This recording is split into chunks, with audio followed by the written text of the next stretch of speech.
Hello, and thank you for joining us for another segment presented by Budget Books and Brains, your trusted source for discussion on personal finance. If money were a person, what would your relationship with them look like? Would you be best friends, constantly supporting each other? Or would it be more complicated, like that one relative you only see at holidays and feel awkward around? Or maybe, and let's be honest here, maybe it would be downright toxic. You know, the kind of relationship filled with anxiety, avoidance, and constant arguments.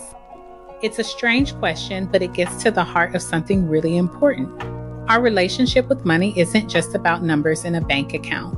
It's an emotional, deeply personal connection that's been shaped our entire lives, often without us even realizing it. So, if your relationship with money feels broken, you're not alone, and more importantly, it's not entirely your fault. Think back to your childhood. What were the first messages you ever heard about money? Did your parents talk about it openly, or was it a taboo subject only mentioned in hushed, stressed out tones? Maybe you grew up in a household where money was always tight, creating a sense of scarcity that has followed you into adulthood. This is what we call a survival mindset. When you're in survival mode, you're not thinking about investing or long-term growth. You're just trying to make it to the next paycheck.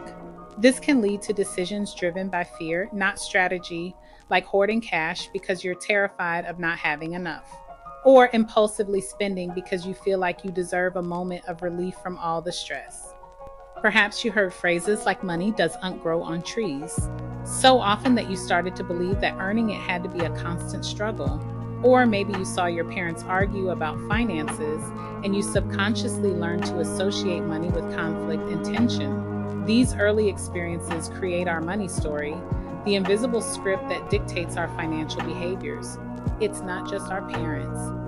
Our relationships with partners can also dramatically redefine our financial world. Have you ever been in a relationship where one person was the spender and the other was the saver? This can create a dynamic of control, resentment, and secrecy. Maybe you felt judged for your spending habits, or perhaps you felt pressured to keep up with a partner's lifestyle that was beyond your means. Financial infidelity, hiding purchases, or secret debts can be just as damaging as any other form of betrayal, eroding trust at its very core. When a relationship ends, untangling your finances can feel like a messy divorce, leaving behind emotional scars that affect how you handle money for years to come. These influences from childhood, from relationships, from our own survival instincts build up over time. They create a heavy backpack of financial baggage that we carry around every single day. It's why you might feel a knot in your stomach when you have to check your bank balance, or why you avoid opening your credit card statements. It's that feeling of guilt after a small splurge, or the constant anxiety that you're never going to be good enough with money. This isn't just a financial problem, it's an emotional one. And until we address the emotions, the numbers will never quite add up. So, how do we start to heal this broken relationship? How do we rewrite our money story into one of confidence and peace? It's a process, not a quick fix, and it starts with one of the most powerful tools we have: forgiveness. First, you need to forgive yourself. Forgive yourself for the past mistakes, the credit card debt you racked up in your 20s, the investments you didn't make, the budget you couldn't stick to.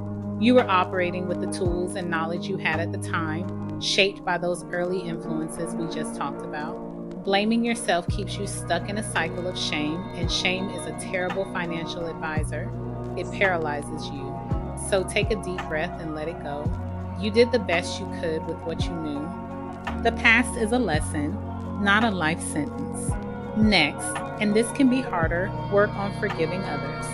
Forgive your parents for any negative money habits they may have passed down. They were likely doing the best they could with their own money stories. Forgive that ex-partner whose financial habits caused you stress.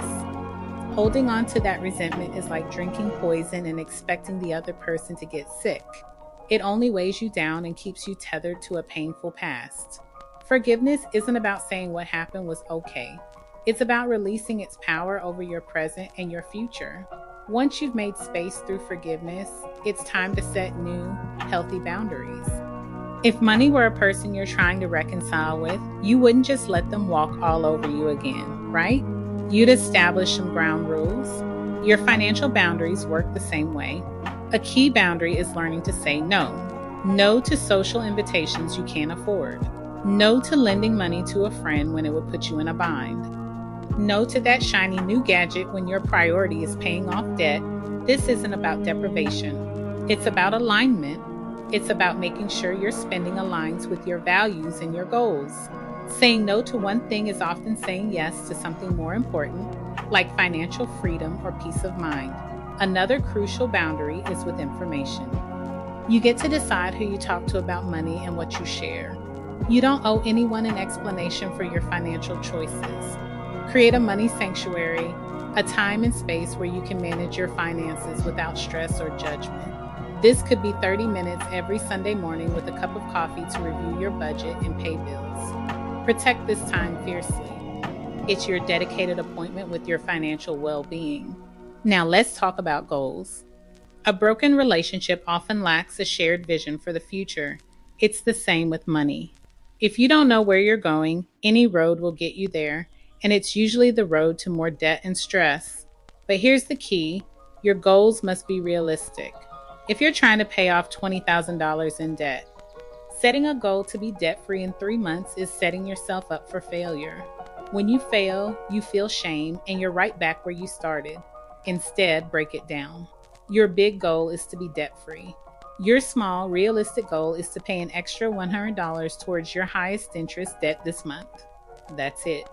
When you achieve that, you get a rush of accomplishment. This creates a positive feedback loop. Success breeds confidence, and confidence breeds more success. Celebrate these small wins. Did you stick to your grocery budget? Awesome. Did you say no to an impulse buy? High five yourself.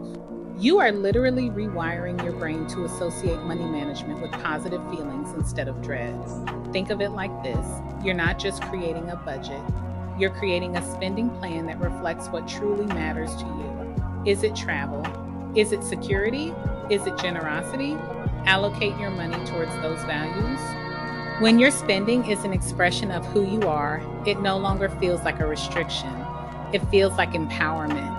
Finally, and this is the foundation that holds everything else up, true peace with money starts with peace within. You can have the best budget and the most well-defined goals, but if your mind is in a constant state of anxiety and not enough, you'll never feel financially secure. This is where faith, mindset, and mindfulness come in. For some, this might look like prayer or meditation, grounding yourself in the belief that your worth is not tied to your net worth. It's about trusting in a sense of abundance rather than scarcity, believing that there are always opportunities, solutions, and ways to provide for yourself and your family. It's the inner knowledge that you are resourceful, capable, and guided. For others, it's about a dedicated mindset practice. This means actively challenging those negative money thoughts when they pop up. When you hear that inner voice say, "You'll never get out of debt," you consciously replace it with, "I am taking steps every day to improve my financial situation." This isn't about toxic positivity. It's about intentional redirection. You are the manager of your own mind. Cultivating gratitude is also a game changer. Instead of focusing on what you don't have, take a moment each day to be grateful for what you do have. A roof over your head, food in the fridge. The ability to earn an income. Gratitude shifts your entire energetic state from one of lack to one of fullness. And when you operate from a place of fullness, you make clearer, calmer, and more confident decisions. Fixing your relationship with money is an inside job. It's about excavating old beliefs, forgiving the past, setting firm boundaries, and building a new future based on realistic goals and inner peace. It's about transforming money from an enemy you fight with into a partner you work with, a tool to help you build a life you truly love.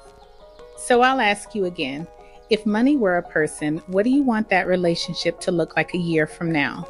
Imagine it being supportive, easy, and empowering. That is absolutely possible for you starting today. Thank you so much for spending this time with me. If this resonated with you, please hit that like button and subscribe for more content on building a life of financial and personal freedom.